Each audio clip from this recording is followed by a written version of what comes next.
இந்த புத்தர் போல நாஸ்திகம் பேசாதே, வேதத்தை மறுத்து பேசாதே என்று ஜாபாலிய ராமர் கண்டிக்கிறார். நீங்க 1000 அம்மாக்களை ஒரு தராசு தட்டுலையும் வேத சாஸ்திரத்தை இன்னொரு தராசு தட்டுலையும் வச்சா கருணைங்கிற வெயிட்டு வேத சாஸ்திரத்துக்கு தான் ஜாஸ்தியா இருக்குமா? இதாவது இப்போ நம்ம வந்து தசாவதாரம் அப்படின்னு நம்ம ஜென்ரலாக சொல்கிறோம். இப்போ சில சுவாமிகள்லாம் நம்ம இப்போ நீங்கள்லாம் கூட சொல்கிறச்சு 24 அவதாரங்கள் இருக்குது அப்படின்னு சொல்லிட்டு ஒரு புத்தர் அவதாரையும் அதில் சேர்க்குறா. அதை நம்ம எப்படி நம்ம இந்த காலத்துக்கு அது எப்படி நம்ம அதை ஃபாலோ பண்ணணும்? ஓகே, 24 அவதாரம்னு மட்டும் கவுண்ட் கிடையாது, அவதாரங்கள் எண்ணிறந்தவை. அந்த அடியனுடைய 24 அவதாரம் வீடியோல பாகவத புராணத்துல சுகபிரம்மம் லிஸ்ட் அவுட் பண்ண 24 அவதாரம்னு. அது போல தசாவதாரம்னா இது திருமங்கையாழ்வார், சுவாமி தேசிகன் இவாள்லாம் கொடுக்கக்கூடிய வரிசை 10.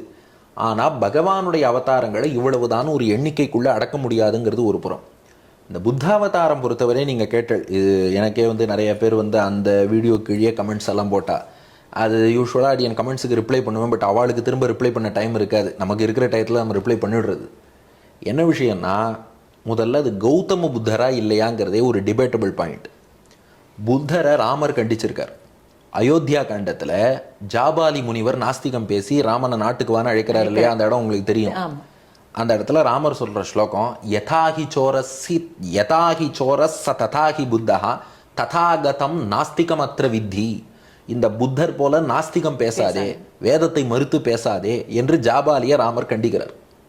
அப்போ ராமருக்கு முன்னாடி ஒரு புத்தர் இருக்காருன்னு தெரியுது. ராமர் காலத்துக்கு முன்னாடி பிரம்மசூத்திரங்கள்ல பௌத்தத்துல 4 விதமான பிரிவுகள் இருக்கு. வைபாஷிகம், சௌத்ராந்திகம், யோகாச்சாரம், மாத்தியமிகம்னு. பிரம்மசூத்திரத்துல இந்த 4 பெயர்கள் 4 பிரிவுகளையும் சொல்லி வியாசர் கண்டனம் பண்ணியிருக்கார். பிரம்மசூத்திரம்ங்கிறது கலியுகம் தொடக்கம் அல்லது துவாபர யுகத்தின் இறுதியில ஏற்றப்பட்டிருக்கு. அப்போ வியாசர் கண்டிச்சிருக்கார். அதுபோல விஷ்ணு சகஸ்ரநாம பாஷ்யத்தில் பார்த்தாலும் பராசர பட்டரை சகஸ்ரநாமத்தில் ஒரு சில திருநாமங்கள் புத்தாவதாரம்னு சொல்றார். அதனால முதல் கொஸ்டின் வந்து ரூல்ட் அவுட். அது எப்படி அப்போவே வந்து புத்தர் எப்படி வந்தார், புத்தர் எப்படி அவதாரங்களில் சொன்னா, இந்த கௌதம புத்தர் பின்னாடி தானேங்கிற கொஸ்டின் ரூல்ட் அவுட். ஒன்று கௌதம புத்தரை தவிர இன்னொரு நபராக அவர் இருந்திருக்கலாம், அல்லது கௌதம புத்தரோட காலமே இன்னும் முன்னாடி இருக்கலாமே. நாம் இப்போ காலமெல்லாம் ஆங்கிலேயர்கள் என்ன சொன்னாலும் அதை நம்பி தான் நம்ம சொல்லிட்டு இருக்கோம். இன்னைக்கு நாம வந்து நம்ம புராணங்களில் சொன்ன காலத்தெல்லாம் நாம் அப்படியே மறந்துட்டு எல்லாத்தையும் உலகத்தில் முதல் தோன்றின ஆணும் பெண்ணும் யாருன்னா ஆடாம் ஏவாள்னு சொல்லிட்டு இருக்கோம். ஸ்வயம்புவமனு சதரூபான் நம்ம சாஸ்திரத்தில் இருக்குது, அதை நாம் மறந்துட்டோம். ஸோ அதில் ஒரு டிபேட் இருக்குது. இன்னொன்று, புத்தர்னு சொல்லி அந்த காலத்தில் அது ஒரு நபர்னு சொல்வதை விட யாரெல்லாம் நாஸ்திகம் பேசுகிறாளோ எல்லாருக்குமே புத்தர்னு ஒரு பேர் கொடுப்பதுன்னு ஒரு வழக்கம் இருந்ததாக தெரிகிறது. அதனால் இவரும் அந்த கௌதம புத்தர் சித்தார்த்தருங்கிறவரும் நாஸ்திகம் பேசியிருக்கார். நாஸ்திகம்ங்கிறது என்ன, வேதத்துக்கு முரணாக பேசினால் அதுக்கு நாஸ்திகம்னு பேர். அந்த வாதம் அவரும் பேசியிருக்கார். அதனால் அவரை சொல்வதாகவும் கொள்ளலாம், அல்லது அவருக்கு முன்னாடியும் இது போல் நாஸ்திகம் பேசின ஒருத்தரை பெருமாள் கண்டிச்சதாகவும் சொல்லலாம். எல்லாம் ஓகேப்பா. மெயின் கேள்வி என்னென்னா, எங்கிட்டே ஒருத்தர் கேட்டார், பெருமாள் வந்து புத்தரா அவதாரம் பண்ணான்னு சொல்கிறது எல்லாம் நியாயமாப்பா, எல்லாரையும் நீங்கள் பெருமாள் ஆக்கிடுவேளான்னு. என்ன விஷயம்னா, இது நானாக சொல்லலை, விஷ்ணு புராணத்தில் உள்ள விஷயம். நம்ம எதுவுமே பிரமாணம் இல்லாமல் சொல்கிறது இல்லை. விஷ்ணு புராணத்தில் 3வது அம்சத்தில் இந்த விஷயம் சொல்லப்பட்டிருக்கு. என்னென்னா, வேத நெறிக்கு வரத்துக்கு அவ்வளோ தூரம் பக்குவம் இல்லாத நபர்களும் இருக்கா. அவளுக்கு ஸ்ட்ரெயிட்டாக நீங்கள் வேத நெறின்னு தூக்கி கையில் கொடுத்தா அதை ஃபாலோ பண்ண முடியாது அவர்களால். அப்போது இடைப்பட்ட காலத்தில் அவளுக்கு ஏதாவது ஒரு ஃபிலாசபி கொடுக்கணும். முதல்ல ஒரு அடிப்படை தர்மம், ஒரு அன்பு காட்டி எல்லாத்தையும், ஒரு அறவழியில் வாழு, இந்த ஒரு பேசிக் பிரின்சிபல்ஸ் ஆஃப் லைஃப் சொல்லணும். அதுக்காக இப்படி ஒரு நெறியை, அதனால நீ வேதத்துக்கு அளவுக்கெல்லாம் போக வேண்டாம், அவ்வளோ தூரம் சொன்னால் உனக்கு புரியாது, ஆனால் வேதமே தப்புப்பா விட்டுடு, அதெல்லாம் நமக்கு கிடையாது, உனக்கு இவ்வளோதான், வாழ்க்கையில் அன்பு இதெல்லாம் ஃபாலோ பண்ணிவிட்டு ஆசையெல்லாம் விட்டுட்டு வைராக்கியத்தோடு இரு, அந்த லெவலில் இருக்கவாளுக்கு சொல்கிறதுக்காக அந்த மாதிரி ஒரு அவதாரம். இது பெருமாளுடைய கருணைன்னு தான் நாம் பார்க்கணும். அப்போது உலகத்தில் இவ்வளோ பேர் ஒரு விஷயத்தை ஃபாலோ பண்ணுறான்னா அது பகவானுடைய சங்கல்பம் இல்லாமல் நடக்காது இல்லையா. அப்போது பகவானே சங்கல்பம் பண்ணி ஒருத்தருக்கு ஒரு லெவல் ஆஃப் அந்த ஸ்பிரிச்சுவல் அட்வான்ஸ்மெண்ட்டில் அவளுக்கும் ஒரு ஃபிலாசபி கொடுக்கணுங்கிறதுக்காக இந்த மாதிரி ஒரு ரிலீஜனை கொடுத்தாருன்னு நம்ம புரிஞ்சுக்கலாம். அப்போ அவரை பெருமாளுடைய அவதாரம்னா நாம் வணங்கலாமான்னா பெருமாளின் பூர்ணாவதாரத்தை மட்டும்தான் நாம் வணங்கணும். இப்போ ராமன், கிருஷ்ணன், நரசிம்மன் அப்படின்னா சாட்சாத் பெருமாள் வரார். இவரை பொறுத்தவரை மாயாமோகனன் என்பவர் மீது பெருமாள் தன் ஆவேசத்தை செலுத்தி இப்படி அனுப்பினார்னு தான் விஷ்ணு புராணம் சொல்றது. அப்போ பெருமாளுடைய ஒரு சக்தியை வாங்கிட்டு வந்து அவர் செயல்பட்டார். அவரை நம்ம முழு பெருமாள்னு சொல்லவே இல்லை. அது என்ன புத்தரையும் பெருமாள்னு சொல்லிட்டே, நாங்கள் அப்படி சொல்லவே இல்லை. பெருமாளுடைய சக்தியை வாங்கிட்டு அவர் செயல்பட்டிருக்கார். அப்போ அவர் ஒரு ஜீவாத்மா தான். அதனால அவரை வணங்குற வழக்கங்கிறது கிடையாது. இதுதான் விஷயம். இப்போ வந்து நிறைய சாஸ்திர சம்பிரதாயங்கள்லாம் நம்ம இதில் இருக்குது. அதை வந்து நிறைய சமயம் கடைப்பிடிக்க முடியும். இப்போ ஒரு ஏகாதசியை எடுத்துக்கோங்களேன், அன்னைக்கு நம்மளால வந்து முழு பட்னி நிர்ஜல ஏகாதசி இருக்க முடியறதில்ல. சில சமயம் அந்த இதெல்லாம் மாறி போயிடுறது, நம்மளால முடியறதில்ல. இதெல்லாம் இந்த காலத்துல நடைமுறையில வருது. இதெல்லாம் வந்து பாவ புண்ணியங்கள்ல எப்படி சேர்த்தி, அதாவது இப்போ நம்ம கடைப்பிடிக்க வேண்டிய சாஸ்திரங்களை சிலது மீறிடுறோம், சிலதை வந்து அதுக்கு எதிர்முரணாவும் பண்றோம் நம்ம. அது மாதிரி இருக்கச்சு அது எப்படி அது? ஓகே, அதாவது இது சரணாகதி பண்ணவராக இருந்தாலும் சரி பண்ணாதவராக இருந்தாலும் சரி, சாஸ்திரம்ங்கிறது எல்லாருக்கும் பொது, எல்லோருமே கடைபிடிச்சு தான் ஆகணும். இப்போது சரணாகதி பண்ணவன் இதை கடைபிடிக்கலைன்னா அதுக்காக பெருமாள் மோட்சம் கொடுக்க மாட்டேன்னு சொல்ல மாட்டார், கொடுத்துட்டு தான் போகிறார். ஆனால் கடைபிடிக்கலைன்னா அதுக்கு பெரிய தண்டனைக்கு பதிலாக ஒரு குட்டி தண்டனையாவது கொடுத்துட்டு தான் மோட்சம் கொடுப்பார். இல்லை சரணாகதியும் பண்ணலைன்னு சொன்னால் அப்போ அந்த தப்புக்கு தண்டனை கொடுக்கத்தான் கொடுப்பார்.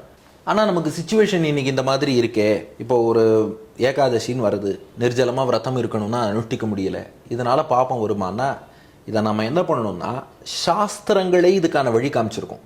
மனம் போனபடி பண்ணால் தான் தப்பு, சாஸ்திரப்படி பண்ணால் தப்பு இல்லை. இப்போ சாஸ்திரங்களே என்ன சொல்கிறது, இப்போ ஒருத்தருக்கு சரீர ரீதியாக ப்ராப்ளம் இருக்குது, இப்போ ஒருத்தர் டயபெட்டிக்னா அவரை அமுக்கி பிடிச்சி வற்புறுத்தி நீ ஏகாதசி அன்னைக்கு நிர்ஜலமாக விரதம் இருன்னு சாஸ்திரம் சொல்லவே சொல்லாது. அப்போது அந்த நாளில் சாஸ்திர வரம்புக்கு உட்பட்டு நீங்கள் என்ன சாப்பிட்லான்னு அலோவ் பண்ணியிருக்கு இல்லையா, அரிசி சேர்த்துக்க கூடாது, ஹோல் கிரெயின்ஸ் தானியங்கள் கூடாது, அப்போ அதுக்கு பதிலாக பழம் அந்த மாதிரி ஏதாவது சாப்பிட்லாமே. அப்போது ஏதாவது ஒரு பால் சாப்பிட்றதுனா சாப்பிட்லாம், மோர் சாப்பிட்றதுனா சாப்பிட்லாம், இன்னும் சில பேர் முடியாதவா பயத்தங்கஞ்சி அந்த மாதிரி சாப்பிட்லாம். கடைசி கட்டம் முழு அரிசியாக சாப்பிடாம அது பண்ண வேண்டாம், இந்த பின்னம் பண்ணி உப்மா அந்த மாதிரி, அது ரொம்ப கடைசி கட்டம். ஆக மொத்தம் சாஸ்திரங்களே நமக்கு அதுக்கான ஆல்டர்னேட்டிவ் வழியும் கொடுக்கறது. அப்போது அந்த ஆல்டர்னேட்டிவ் வழி என்னவோ அதையும் சாஸ்திரப்படியே நாம் பின்பற்றுவது தான் நல்லது. அதுலேயும் என்ன ப்ராப்ளம்னா இப்போ எல்லாரும் ஆல்டர்னேட்டிவ் வழியிலே போய்டுறேன்றவா, அப்படி இல்லை. யாருக்கு முடியுமோ பூர்த்தியாக தான் சாஸ்திரத்தை ஃபாலோ பண்ணணும். ஆனால் முடியாதவர்கள் வந்து இதனால் பாபம் வருமோன்னு கவலைப்பட வேண்டாம். நம்ம ரிஷிகள்லாம் பரம கருணையோடு கூடியவர்கள். வேத சாஸ்திரமே என்ன சொல்கிறதுன்னா, நீங்கள் 1000 அம்மாக்களை ஒரு தராசு தட்டுலையும் வேத சாஸ்திரத்தை இன்னொரு தராசு தட்டுலையும் வச்சா கருணைங்கிற வெயிட்டு வேத சாஸ்திரத்துக்கு தான் ஜாஸ்தியாக இருக்குமா. ஏன்னா ஒரு அம்மா குழந்தை மேலே எவ்வளோ அன்பு காட்டுவாளோ அதை விட வேதமும் சரி சாஸ்திரங்களும் சரி சாஸ்திரங்களை கொடுத்த ரிஷிகளும் சரி நம்ம மேலே கருணையும் அன்பும் பாசமும் கொண்டவா தான். யாருமே வந்து நம்மளை போட்டு கஷ்டப்படுன்னு சொல்லவே இல்லை, கஷ்டப்படுத்தணும்னு அவள் நினச்சும் பார்க்க மாட்டா. நாம் ஸ்ரேயஸ் அடையணுங்கிறதுக்காகத்தான் அவள் இந்த விஷயங்கள் சொல்லியிருக்கா. அதனால் இந்த ஒன்னொன்றுக்குமே அவளே ஆல்டர்னேட்டிவான விஷயங்களும் சொல்கிறா. அப்போ அது என்னங்கிறத ஃபாலோ பண்ணணுமே ஒழிய சாஸ்திரத்துக்கு முரணாக போனால் தான் தப்பு. சில இடங்களில் தீரவே தீராது, சாஸ்திரத்துக்கே முரணாக போகிற மாதிரி ஆயிடுறது. அப்போ என்ன பண்ணுறதுன்னா நம்ம கையில் என்ன இருக்குது, பகவான்கிட்ட தான் போய் பிரார்த்திக்கணும். அந்த ஒரு தாபம் இருந்ததுன்னா பகவானே நல்வழியில் நம்மளை கொண்டு வந்துடுவார்.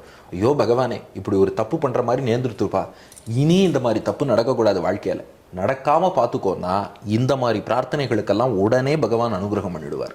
அதனால் அப்படி செய்கிறது பொருத்தமாக இருக்கும். இப்போ நம்ம கோவிலுக்கு போய் பெருமாள்லாம் சேவிக்கிறோம். சில பேர் அந்த கோவிலுக்கு போகிற நம்பிக்கை இல்லாதவங்க ஆற்றுலேயே தான் பெருமாள் இருக்கு, இதுக்குன்னு எதுக்கு கோவிலில் போய் அர்ச்சாவதாரத்தை போய் சேவிச்சாதான் உண்டா, ஆற்றுல பெருமாளை மனசால சேவிச்சா போறாதா அப்படின்னு ஒரு சில பேர்லாம் வந்து நடந்துக்கிறா. இதை வந்து எப்படி நம்ம பார்க்கணும்? அதாவது இதுக்கு பலவிதமான எக்ஸ்பிளனேஷன் சொல்லலாம். நம்ம ஆச்சாரியர்கள் சொன்ன ஒரு விஷயம் சொல்கிறேன். கோவிலில் போய் பகவானை அனுபவிக்கணுங்கிற எண்ணம் இல்லைன்னா இன்னும் அவளுக்கு பகவத்குண அனுபவத்தில் ஆர்வம் குறைஞ்சிருக்குன்னு தான் அர்த்தம், குறைவாக தான் இருக்குது, இனிமேல் தான் வளரணும்னு அர்த்தம். ஏன்னா அந்த அர்ச்சாவதாரத்தில் போய் பெருமாளை சேவிக்கும் போது அவருடைய குணங்கள் நன்னா பிரகாசிக்கும். வைகுண்டத்தில் கூட அவ்வளோ குணங்கள் பிரகாசிக்காதுங்கிற ஆச்சாரியர்கள். ஏன் வைகுண்டத்தில் முழு பெருமாள் தானே இருக்காருனா இருக்கார், அவர் குணங்கள்லாம் ஒளி வீசாதே. ஏன்னா ஒளிமயமான வைகுண்டத்தில் எங்கேயாவது இன்னொரு ஒளி ஏற்றினா ஒளி வீசுமா? அதுபோல் அங்கே சுற்றி இருக்கிறவாள்லாம் யாருன்னா நித்தியசூரிகள் முக்தாத்மாக்கள். கருணை காட்டணும்னா யார்கிட்ட காட்டுவார்? யாராவது ஒருத்தன் ரொம்ப தாழ்ந்தவனாக இருக்கான்னா அவன்கிட்ட கருணை காட்டலாம். அங்கே இருக்கிறவாளே வசதியாக இருக்காளே. இப்போது பொறுமை காட்டணும்னா அங்கே யாராவது தப்பு பண்ணால் பொறுத்துண்டு மன்னித்தோம்னு சொல்லலாம். அங்கே யாருமே தப்பே பண்ணலையே, யார்கிட்ட பொறுமையை காட்டுவார்? அப்போது குணங்கள் இருந்தும் எடுபடாமல் போயிடும். ஆனால் அர்ச்சாவதாரம்னு கோவிலில் வரும்போது இங்கே நாம் 1000 தப்பு பண்ணிட்டு அவர் முன்னாடி போகிறோம், ரொம்ப தாழ்ந்தவனாக இருக்கும், நம்மை கூட அங்கீகரித்து அவர் ஏற்றுக்கிறார்னா இப்போ தானே அவர் குணங்கள் பிரகாசிக்கிறது. அப்போ திருக்கோவிலில் அர்ச்சாவதாரத்தை சேவிக்கும் போது தான் பகவானுடைய குணங்களை நல்லா அனுபவிக்க முடியும். அப்போ அந்த குணானுபவத்திலே ஒரு ருச்சி இருக்கிறவா நிச்சயம் கோவிலுக்கு போவா. 1. 2, ஏன் நம்ம ஆற்றுல கூட பெருமாள் சன்னதி இருக்கே அங்கே சேவிச்சுக்கலாமேன்னு தோணலாம். அப்படின்னா நம்ம ஆற்றுல பெருமாள் இருக்கார், ஓகே. அதே திருக்கோவில் ஒரு திவ்ய தேசமாக இருக்குன்னா எத்தனை ஆழ்வார்கள் அந்த இடத்துக்கு வந்து பெருமாளை சேவிச்சிருப்பா. ஆழ்வார்கள் நின்ன இடத்துல நாம போய் நிற்கிறோன்னா எவ்வளோ பெரிய பாக்கியம். ராமானுஜர் வந்திருப்பார், தேசிகன் வந்திருப்பார், மாமுனிகள் வந்திருப்பார். அந்த இடத்துல நாம நிற்கிறதுக்கு எத்தனை பிறவியில் புண்ணியம் பண்ணியிருக்கணும். ஒரு ரிஷி அந்த கோவிலில் பெருமாளை பிரதிஷ்டை பண்ணியிருப்பார். அந்த ரிஷியோட தபஸ் இன்னும் அந்த இடத்துல இருக்கும். அந்த இடத்துல போய் நிற்கிறதுங்கிறது நமக்கு எவ்வளோ பெரிய பாக்கியம். அங்கே எவ்வளோ பெரிய வைப்ரேஷன் இருக்கும். இது ஒரு விஷயம் பாருங்க. மூணாவது, கோவிலுக்கு போகிறோம்னா நாம் மட்டும் அங்கே பெருமாளை சேவிக்கலை, பக்தி உள்ள பல பெரியோர்கள் அங்கே சேர்ந்து வரா. அப்போ அந்த சத் சங்கம்னு அடியார்களோடு கூடியிருந்து குளிரும் பாக்கியம். நம்ம வீட்டிலனா நாம மட்டும்தான் பெருமாளை அனுபவிப்போம். கோவில்லனா பல அடியார்களோடு சேர்ந்து அனுபவிக்கிறோம். அந்த ஒரு விஷயம் அனுபவங்கிறதும் நமக்கு கோவிலில் தான் கிடைக்கும். எல்லாத்துக்கும் மேலே மனசுக்குள்ளே பெருமாளை தியானம் பண்ணுறேன்னு சொன்னால், சரி மனசுக்குள்ளே வச்சு தியானம் பண்ணலாம், பிரச்சனையே இல்லை. நம்ம மனசு எவ்வளோ நேரம் பெருமாளை ஃபோக்கஸ் பண்ணோம், அது ஒரு பெரிய கேள்வி. ஆனால் திருக்கோவிலில் பெருமாள் எடுத்துன்னு இருக்க திருமேனிங்கிறது சுபாஷ்ரயமான விக்கிரகம். மனசு அப்படியே ஈர்த்துரும். ஒரு தடவை போய் சேவிச்சோன்னா, இன்னைக்கு பார்சாரதி பெருமாளை சேவிச்சேன்ப்பா, இந்த கலர் வஸ்திரத்தில் இருந்தார், அப்பா மறக்கவே மறக்காது. சங்கு சக்கரம் இப்படி பிடிச்சிட்டு இருந்தார், ஒன்னொன்னும் நம்ம சொல்லுவோம். உற்சவர் இப்படி வச்சிருந்தார், கையில் அந்த செங்கோல் வச்சிருக்கார், மூலவருடைய மீசை, அது மனசை விட்டு போகாது. அப்போ அந்த அர்ச்சாவதாரத்தில் பெருமாளை சேவிச்சாதான் ஒன்று அவரோட குணங்களை அனுபவிக்க முடியும். அந்த அழகு மனசில் நன்னா பதிஞ்சு மனசார அவரை தியானிக்கிறதுக்கும் அதுதான் உதவும். பல ஆழ்வார்கள், ரிஷிகள், ஆச்சாரியர்கள், அவளுடைய அந்த டிவைன் பிரசன்ஸ் சாநித்தியமும் அங்கே இருக்குது. பல பக்தர்களோடும் கூடியிருந்து அனுபவிக்கிறோம். ப்ளஸ் அது ஒரு நல்ல ஹேபிட். கோவிலுக்கு போகிறதுங்கிற பழக்கம் நாம் பண்ணிட்டோன்னா அடுத்தடுத்த தலைமுறை அவளும் அதை நோக்கி வரத்துக்கான ஒரு நல்ல பழக்கம் இருக்கும். நான் வீட்டுக்குள்ளே மனசுக்குள்ளே பெருமாளை தியானிக்கிறேன்னா யாருக்கு தெரியும்? கோவிலுக்கு போயிட்டு வரதுங்கிறத ஒரு பழக்கமாக ஏற்படுத்தினாதான் அது ஒரு சோஷியல் ஹேபிட்டாகவே பசங்களோட வாழ்க்கையில் அடுத்தடுத்த தலைமுறைக்கும் வரும். அதனால் கோவிலுக்கு போகிறது ரொம்ப ரொம்ப அவசியம். இது வந்து குழந்தைகளுக்கோசரம், அதாவது ஒரு யங்ஸ்டர்ஸ்க்கோசரம் இது ரொம்ப ஒரு ஜனரஞ்சகமான ஒரு கேள்வி. இப்போ நீங்கள் உபன்யாசம் பண்ணுறேன், ராம அவதாரம் பண்ணுறேன், கிருஷ்ண அவதாரம் பண்ணுறேன், நரசிம்மர் சொல்கிறேன், எல்லா இதுவும் சொல்கிறேன். நீங்கள் இப்போ இதில் வந்து ஒஸ்தியான அவதாரமோ இல்லை மக்களை கவர்ந்த அவதாரமோ எது, அது மட்டும் சொல்லுங்க. ஓகே, பெரும்பாலான மக்களை கவர்ந்த அவதாரம்னா டவுட்டே வேண்டாம், கிருஷ்ணாவதாரம் தான். ஏன்னா கிருஷ்ணன் வந்து ஒரு சூப்பர்மேன் போல எல்லாமே பண்ணிட்டார். இந்த மத்ஸ்யாவதாரங்கிறது தண்ணீருக்குள்ளே மட்டும் இருக்கும் மீன். கூர்மாவதாரம் ஆமைங்கிறது அப்பப்போ நிலத்துக்கு வந்துட்டு போகும். வராக அவதாரம் பன்றி நிலத்திலேயே முழுசாக இருக்கும். நரசிம்ம அவதாரம் பாதி மிருகம் கொஞ்சம் பாதி மனுஷன், டிரான்ஸ்ஃபர்மேஷன் ஸ்டேஜ். வாமன் அவதாரம் முழு மனிதன் ஆனால் குள்ளமான மனிதன். பரசுராமர் வளர்ந்த மனிதன். ராமன் முழு மனிதன், கம்ப்ளீட் மேன். கிருஷ்ணன் சூப்பர்மேன். அதனால தான் கிருஷ்ணன் செய்யக்கூடிய அந்த விஷயங்கள்ங்கிறது எல்லாரையும் இருக்கும். நீங்கள் குழந்தைகளுக்கு கதை சொல்லணும்னா, ராமர் வந்து இங்கே வனவாசம் போனார், காட்டில் போய் ரிஷிகளை அடிபணிந்தார்னு நீங்கள் சொல்ல முடியாது. ஆனால் கிருஷ்ணனுடைய சரித்திரம், கிருஷ்ணன் இருக்கானே என்ன பண்ணுவான்னா, இந்த வீடு வீடாக போய் வெண்ணையெல்லாம் திருடுவான், காளியன்னு ஒரு பாம்பு தலையில் நாட்டியம் ஆடுவான். இது வெளியில் என்ன, எங்கள் ஆத்திலே உதாரணம் சொல்லணும்னா, என்னுடைய மகள் ஸ்ரத்தா, அவள் சொல்லுவோம் கிருஷ்ணனுடைய கதையெல்லாம் அடி என் மனைவி அவளுக்கு சொல்லி கொடுத்து எங்கள் அப்பா அம்மாவும் சொல்லி, அவள் 3 வயசு, அவள் சொல்லுவாள், கிருஷ்ணா என்ன பண்ணா, ஒரு காளியன்னு ஒரு பாம்பு யமுனையில் இருந்தது, கிருஷ்ணன் போய் அங்கே குதிச்சு அந்த பாம்பு தலையில் ஜிங் ஜிங்னு நாட்டியம் ஆடினார், அப்பா வலிக்கிறதேன்னு அந்த பாம்பு கத்திட்டு அதுக்கப்புறம் போனா போகிறதுன்னு அந்த பாம்பை அனுப்பி வச்சார்.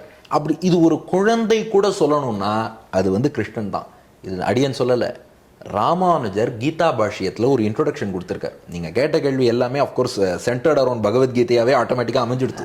அப்படி இருக்கு இன்னைக்கு, அப்படி அது கிருஷ்ணன் அமைச்சு கொடுத்துட்டார். கீதா பாஷ்யம் ராமானுஜர் வழங்கியிருக்கார். அதில் வந்து பகவத்கீதைக்கு ஒரு இன்ட்ரோடக்ஷன் கொடுக்குறார். அதில் சொல்கிறார், இந்த கிருஷ்ணாவதாரத்துக்கு என்ன ஸ்பெஷாலிட்டின்னா, ஒரு புறம் கிருஷ்ணலீலைகள் பாமரனையும் ஈர்த்துடுறது, அதே கிருஷ்ணலீலைகள் பண்டிதனுக்கும் பல தத்துவங்களை சொல்கிறதுங்கிறார். ஏன்னா இப்போ வந்து கிருஷ்ணன் பூத்தனையினுடைய விஷப்பாலை உறிஞ்சி அவளை வதம் பண்ணான், ஓகே. பண்டிதர் என்ன புரிஞ்சுக்கிறார்னா, அந்த பூத்தனை தான் நம்ம அறியாமையாம். அவளோட 2 விஷம் தோய்ந்த மார்பகம் எதுன்னா, நான்கிற அகங்காரம், எனதுங்கிற மமக்காரம். கிருஷ்ணன் என்ன பண்ணான்னா, நான் எனது அந்த 2 விஷத்தையும் உறிஞ்சி எடுத்துட்டான். உறிஞ்சி எடுத்தா அறியாமைங்கிற பூத்தனை போயிடுத்து. இன்னொரு பக்கம் ஒரு குழந்தை கேட்டாலும், ஏய் விஷப்பால் கொடுக்க வந்தாலாம், உறிஞ்சி எடுத்து அவளுக்கு மோட்சம் கொடுத்துட்டான் கிருஷ்ணன், கேட்டாலும் ஆனந்தமாக இருக்குது, பண்டிதனுக்கும் ஆனந்தமாக இருக்குது. காளியன் தலையில் நாட்டியம் ஆடினாங்கிறோம். நம்ம மனசு தான் பெரிய பாம்பு. காளியன் 5 தலை, 5 புலன், மனசுக்கு 5 தலை. அப்போது மனம் என்ற காளியன் 5 தலைகளாகிய 5 புலன்களோடு சேர்ந்து ஆடிண்டு உலகியல் விஷயமாகிய விஷத்தெல்லாம் இந்த ஜீவாத்மாவுக்கு கக்கி பொல்யூட் ஆகிறது. கிருஷ்ணனை உள்ளே கூப்பிட்டு நடனமாடுன்னு கூப்பிட்டுட்டோன்னா, இந்த உள்ளத்திலே உள்ளங்கிற காளியனில் அவன் நாட்டியமாடி இந்த புலன்களாகிய தலைகளில் அவன் திருவடியை பதிச்சுட்டான்னா அதுக்கப்புறம் மனசு கண்ட்ரோலுக்கு வந்துடுறது. அப்போது மனத்தை அவன்கிட்ட சமர்ப்பிச்சோன்னா அடக்கி கொடுத்துருவான், புலன்களை அடக்கி கொடுப்பான், மெசேஜும் கன்வே ஆகுது. ஒரு குழந்தையும் கூட ஜிங் ஜிங்னு கிருஷ்ணா ஆடினார்னு ஒரு 3 வயசு குழந்தை சொல்கிறதுக்கும் பயன்படுறது. இந்த சிறப்புங்கிறது வந்து கிருஷ்ணாவதாரத்தில் தான் பார்க்குறோம். அதனால தான் குழந்தை அப்போது சின்ன வயசுலேருந்து ஒரு லீலையாக ரசிப்பார். பெரியவரானதும் ஓ பகவான் தான் நமக்கு எல்லாம், அவனை விட்டால் நமக்கு வேறு யாரும் கிடையாது, அவன்கிட்ட சரணாகதி பண்ணால் அவன் ரட்சிப்பான். இந்த ஃபிலாசபியையும் இதன் மூலமாக அவர் புரிஞ்சுக்கலாம். அதனால கிருஷ்ணாவதாரம் எல்லாரையும் இருக்கும். இது வரைக்கும் நம்மளுடைய டவுட்ஸு, நம்மளுடைய அறியாமைன்ற சில விஷயங்கள்லாம் போக்கி கொடுத்த சுவாமிகளுக்கு ரொம்ப நன்றி, வணக்கம். இந்த வாய்ப்பு கொடுத்த உங்களுக்கும் அடியனுடைய நன்றியை தெரிவிச்சுக்கிறேன். உங்களோடு பேசின இந்த நேரம் அடியனுக்கு டைம் போனதே தெரியல. ரொம்ப சிறப்பான கேள்விகளாக தொகுத்து கேட்டிருந்தேன். ஏன்னா நீங்கள் கொஸ்டினை டிஸ்க்ளோஸ் பண்ணாதனால இது எங்கள் MBBS வைவா மாதிரி இருக்குமோ இதெல்லாம் யோசித்தேன். ஏன்னா நாங்கள்லாம் மெடிசின் படிக்கும்போது வைவான்னு ஒன்று நடக்கும். எங்கள் அத்தையை கேட்பா யாரை வைவா அப்படின்னு கேட்பா. ஏன்னா அது வந்து அந்த மாதிரி வைவான்னு சொல்லிட்டு கேள்வி கேட்க ஆரம்பிச்சு நாம் என்ன பதில் சொல்கிறோமோ அதுலேருந்து அடுத்தடுத்து கேள்வியின் பிரான்ச் ஆகிட்டே போகும். உங்களோட கேள்விகள்லாம் அப்படியே அழகாக ஒரு சங்கிலி தொடர் போல் அழகாக தொகுக்கப்பட்டு சூப்பராக கேள்வி கேட்டேள். அதனால் அடியனுக்கும் அந்த ஒரு ப்ரெஷரே இல்லாமல் கேஷுவலாக ஆன்சர் பண்ணேன். அந்த அனுபவத்தை கொடுத்ததுக்காக உங்களுக்கும் அவ்வளோ சிறப்பாக ரெக்கார்ட் பண்ணி கொடுத்தேள். உங்கள் எல்லோருக்குமே நன்றியை தெரிவிச்சுக்கிறேன். நமஸ்காரம்.